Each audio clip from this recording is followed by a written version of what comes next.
Starring in a Marvel movie seems like the role of a lifetime for an actor, but that hasn't stopped stars from completely bailing on the MCU. So why do it? You just don't know when to give up, do you? I can do this all day. In the MCU, Captain America was quite literally the first Avenger, and Chris Evans played Steve Rogers from his humble World War II beginnings all the way through his transition into the time-jumping savior of the universe. And despite the fact that the original Captain America's arc had a definitive finale and Anthony Mackie's Falcon has since picked up his shield, Evans has been repeatedly asked in the years since Endgame whether he would be coming back to reprise the role. In response, Evans has made it clear that he's retired Steve Rogers for good, and he's got a few good reasons why. For one, he wants the character to go out on a high, and bringing him back from his happily ever after puts that idea at risk.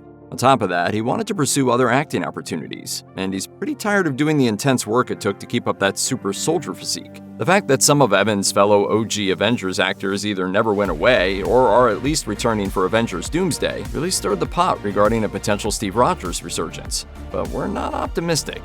While Evans did reprise his role as Johnny Storm from the Fantastic Four for Deadpool and Wolverine, he insisted as recently as June 2025 that he's not coming back again. Even so, he did admit he's expecting to feel a bit of FOMO once Doomsday finally comes out without him. Only thing bumming me out is the fact I have to live in a world without Captain America. At one point, Zoe Saldaña was balancing roles in Avatar, Star Trek, and the MCU's Guardians of the Galaxy, all at the same time. These days, Avatar is the only one that she's still involved with, and it seems that she prefers it that way. The Star Trek films went into limbo after Star Trek Beyond, and Gamora said her goodbyes in Guardians of the Galaxy Volume 3 after some time travel and multiverse plot wrinkles allowed her to return, despite initially dying in Infinity War. By October 2024, Saldaña was definitely talking about her time as Gamora in the past tense, and even voiced opinions about whoever might replace her in the role down the line. The following month, Saldaña told Vanity Fair that she would still be interested in playing sci-fi characters, but only if extensive makeup and prosthetics weren't involved. She reflected, "I don't see myself going through the 3 to 4 hours every morning of makeup. I'm so concerned about just the chemicals and stuff that you're putting into your system for long periods of time, because we shoot these films in a period of 5 months. In fairness, hours in the makeup chair does make the Avatar method of throwing on a motion capture suit and letting computers do the rest sound a bit easier by comparison." I am Groot. Yeah. It's good working with you two. Though it took way longer than it should have for Black Widow to get her own solo movie, there's no denying that Scarlett Johansson was basically the only major female superhero in the MCU's Phase 1 and Phase 2. Things did get a little rocky toward the end when Johansson sued Disney for allegedly breaching her contract by making Black Widow available as a premium title on Disney Plus while it was still in theaters. But even that was eventually settled with little fanfare. Still, Johansson has remained steadfast that her time as Black Widow is over. In fact, she thinks that the MCU should honor her character's sacrifice in Endgame by holding off on any cheap revivals. She told In Style in 2025, "Natasha is dead. She saved the world. Let her have her hero moment." From Fargo to The White Lotus, Carrie Coon has appeared in some of the most acclaimed TV shows of the past few decades. But in the film world, her output has been a bit more low-key. While she did have a major role in the 2 most recent Ghostbusters films, it's been quite a while since we've even glimpsed her in a Marvel movie. Coon voiced and provided the face for Thanos' Black Order member Proxima Midnight in Avengers Infinity War, and she did a solid job. We don't want to kill you, but we will. You'll never get the chance again. And while you might think the reason she didn't come back for Endgame is simply because her character gets killed off in the previous installment, the actual reason she didn't return is a little more dramatic.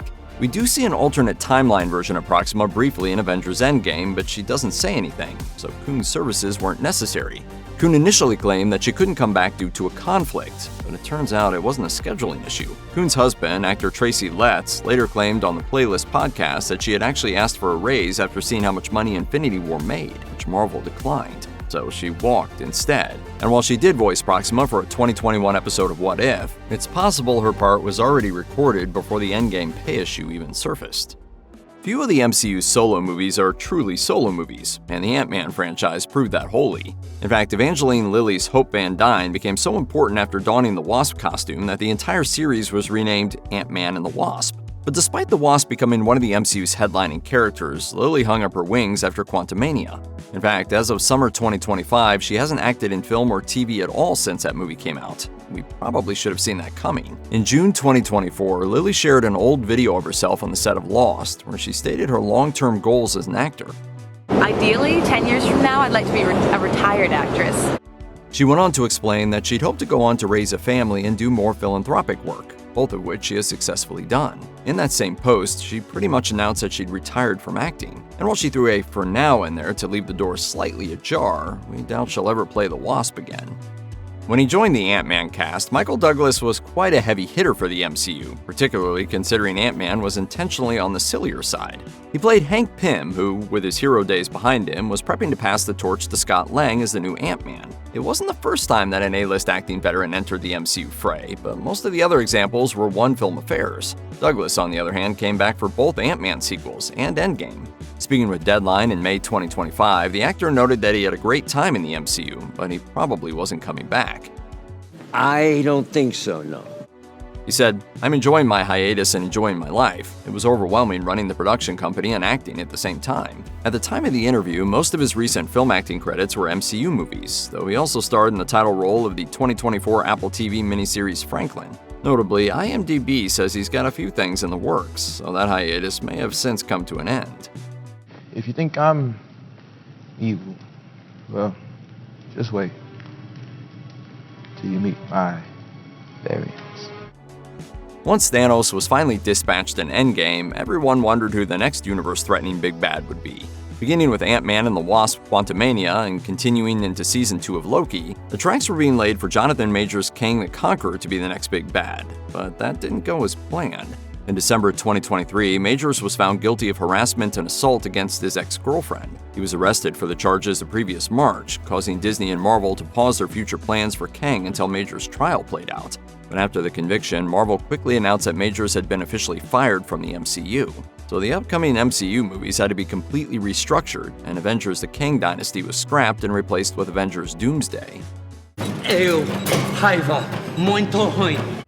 A lot of fans were surprised when Marvel Studios announced in 2010 that it wouldn't ask Incredible Hulk star Edward Norton to reprise his role in Avengers. The company put out a press release saying, in part, "Our decision is definitely not one based on monetary factors, but instead rooted in the need for an actor who embodies the creativity and collaborative spirit of our other talented cast members." Norton's agent called the statement offensive and claimed the studio unexpectedly cut off negotiations. Norton changed his story over the years, telling NPR in 2014 that he chose to leave the role because he wanted more diversity in his career.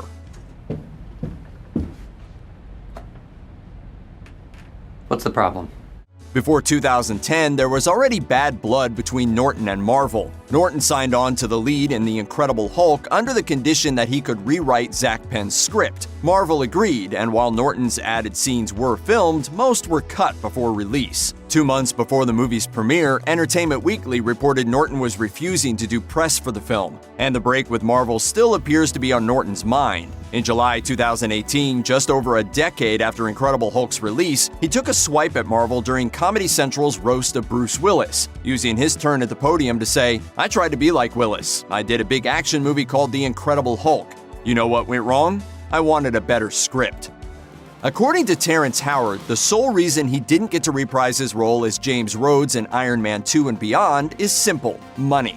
Howard discussed his side of things in 2013 with Andy Cohen on Watch What Happens Live, alleging that Robert Downey Jr. was partially responsible. It turns out that the person that I helped become Iron Man took the money that was supposed to go to me and pushed me out. Howard said Marvel signed him up for 3 films, and then, when it was time to make Iron Man 2, they demanded he take an almost 90% pay cut. And I called my friend that I helped get the first job, and he didn't call me back for 3 months. In a 2015 interview with Rolling Stone, Howard clarified that he was cast before Downey and that he took a $1 million pay cut to help convince Downey to jump on board, though Marvel took issue with Howard's story. During his second appearance on Watch What Happens Live in 2017, the actor said fences had been mended between him and Downey, but also that Marvel threatened him with legal action after his public attacks on Downey and Marvel. Am I going to come back and be War Machine? I think they could have a huge franchise off of it.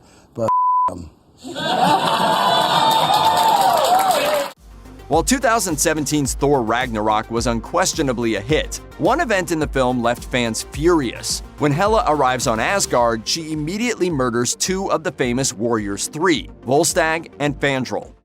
Who are you? What have you done with Thor?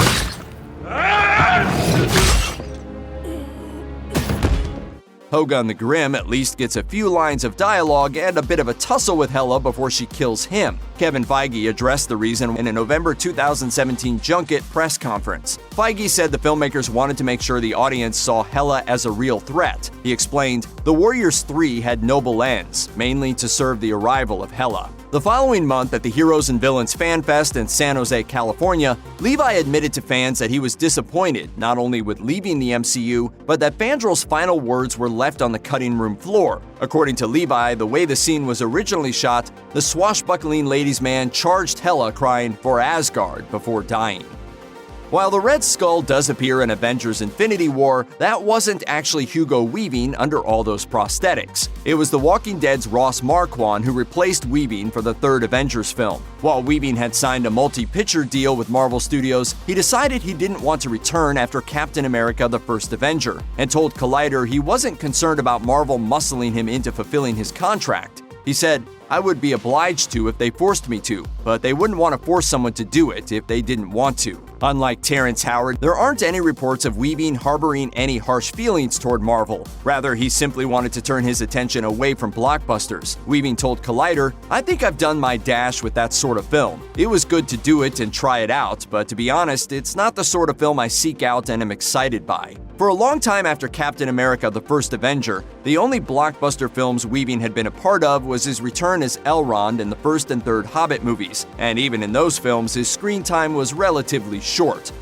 While you'd be hard-pressed to find many fans complaining about Josh Brolin's casting as Thanos, he wasn't actually the first actor to play the Mad Titan. Brolin first played Thanos in 2014's Guardians of the Galaxy, but it wasn't Brolin giving us that sinister profile in the mid-credits scene of The Avengers. That was Damion Poitier, best known as Duprez in HBO's True Blood. Poitier told geeks worldwide that he didn't know he'd been cast as Thanos until he was sitting in the makeup chair. He said, "I thought I was Kl'rt. I thought I was going to be Super Skrull because the whole rumor was that the Skrulls were going to be in Avengers." No reports suggest that Marvel was in any way unhappy with Poitier's performance. More likely, it wasn't a question of Poitier being the wrong choice, but of Brolin being so right. Kevin Feige has told Collider, "You look at Brolin's face and the performance he gives, he could be Thanos without any effects. He has that kind of face and that kind of gravitas to it." Though he never reprised his role as Thanos, The Avengers wasn't Poitier's last appearance in the MCU. He also had a small speaking role in Captain America: Civil War as one of Crossbones' henchmen.